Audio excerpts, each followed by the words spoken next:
By the early 2000s, our home no longer echoed with the chaos of homework and school shoes. The house, once filled with shouting and piano practice and the endless clatter of dinner time, had grown quieter. Leslie and I moved through our days with a slower rhythm now. Weekend grocery trips, a calendar dotted with birthdays and flights to visit the kids, and a kettle that always seemed to whistle for two. Our family had changed shape, not just in where everyone lived, but in who they had become. Lydia was the first to leave the nest and the first to begin a new one. She married Akito in the spring of 2000 in a ceremony that felt less like a performance and more like a weaving together of generations. He was an American-born Japanese academic, soft-spoken, steady, with a wit that snuck up on you. I liked him instantly.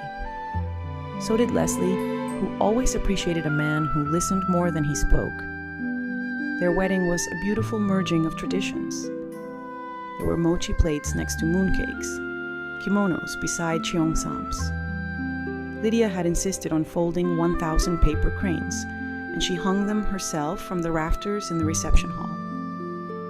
I stood at the back for a moment during the tea ceremony, watching both families bow to one another, and thought, this is what history looks like when it learns to hold hands. Then, just months after the September attacks, in late 2001, Alfonso was born, my first grandchild. When I held him in the hospital room, swaddled in a pale blue blanket, his tiny fingers curling instinctively around mine, I felt something in me settle, as if a circle had closed, or maybe opened in a new direction. He was a child of Cantonese, Japanese, German, and American ancestry. He carried pieces of all of us in ways we couldn't predict. This, I whispered to him, is the future. Aaron had taken a different path. After graduating, he moved to Oregon and fell in love with a local woman named Hannah. She had blonde hair, a sun-warmed laugh, and an inexplicable fondness for planting things. They married quietly in 2002. Just a backyard ceremony with sunflowers in mason jars and a chocolate cake that nearly tipped over in the heat. It wasn't elaborate, but it was deeply them. He became a high school literature teacher, Mr. Lin, and called me often to talk about how his students didn't read enough. "Ma," he once said, "they think Shakespeare's boring." Can you believe it? In 2004, their daughter Ash was born. She had Aaron's almond eyes, but inherited Hannah's freckles, and a smile that made her entire face crinkle like folded silk.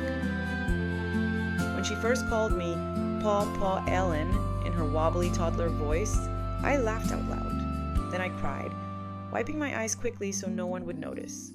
She was joy, wrapped in denim overalls and muddy shoes. And then there was Jay. Jay, my firework child, always spinning slightly outside the orbit of everyone else.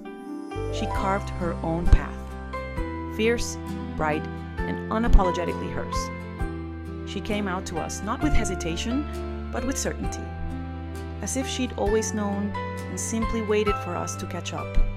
She married Tina in 2005, a recent immigrant from Hong Kong who reminded me so much of the girls I grew up with.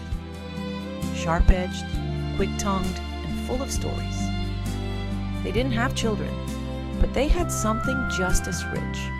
A home filled with art, radical books, soft music, and loud conversations in Cantonese. Whenever they visited, the house transformed, suddenly louder, more fragrant, full of dumpling wrappers and debates about climate justice and media bias. Jay still wore neon sometimes. Tina had a collection of earrings that could rival a museum. Together, they made the world feel new again. Each of my children had found love in their own way, that made homes in new cities with different textures and tempos.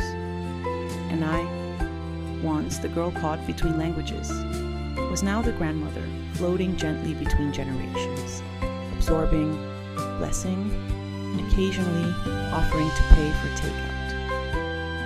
The family tree had grown wide and beautifully asymmetrical, and every new branch reminded me identity isn't something we hold tightly in one hand.